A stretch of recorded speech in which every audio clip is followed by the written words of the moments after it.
Right there, that's my Christmas tree. It's made out of a redwood. I cut it down yesterday. Now, if your first thought is, Bill, you insufferable bastard, a redwood tree, that tree might have lived to be thousands of years old, and you cut it down just so you could have a Christmas tree? Well, let me explain to you something about redwoods. For instance, let's take this one right here. So, as you can see, this redwood is just a few feet away from the house. A couple things about redwoods is they're huge. They weigh tons. They're extraordinarily tall, and they have many, many wide branches. The idea is they're supposed to be so tall that those branches go up into the fog, and it sifts the water out of the fog, and then the fog drops down on its narrow root base. But the thing is that these roots are really quite shallow. The tree is quite tall. It has a lot of branches and therefore a lot of wind resistance. So one of the things that often happens to redwoods is that they can blow down. But part of their strategy to deal with that is even if this great big huge trunk that we're looking at does blow down, it puts up these little whips. Like there's a few there.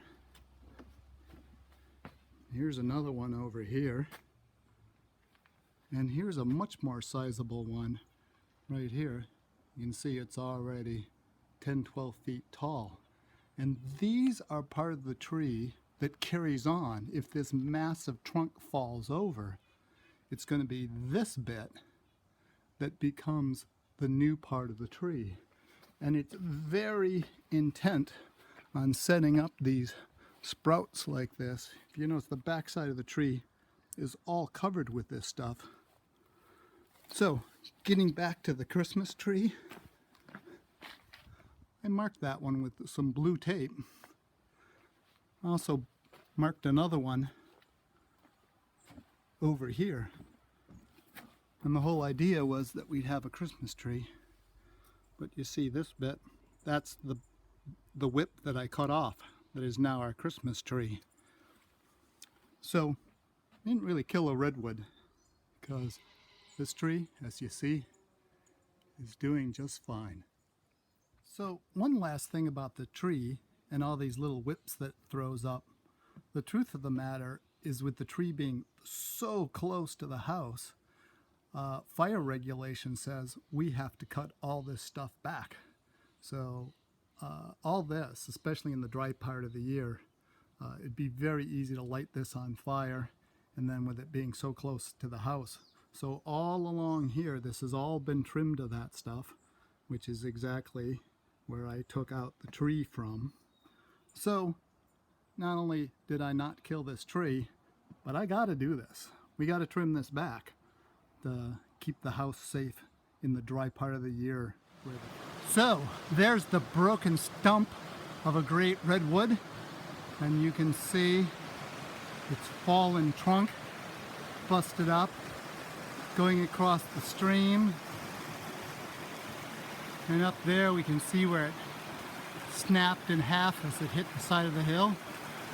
So is this tree dead?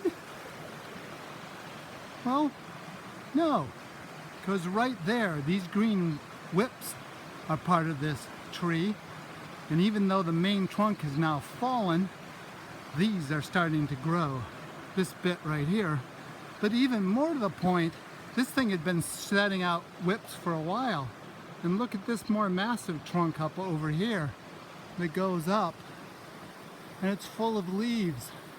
So even though this tree has lost this major chunk of itself over here, it's set up to have these pieces go on. So this tree is yet thriving. Probably not happy, but off it goes. Now, you may be asking the question that sensible people have been rolling their eyes at for generations, whether or not that tree, which is now down in the creek, that massive tree, when it turned its potential energy into kinetic energy, and hit the ground, did it or did it not disturb the air? What the hell do you think? Well, I was camping up the way, and I can tell you, even from a ways away, it certainly disturbed the air. Anyway, happy holidays to all of you. Bye.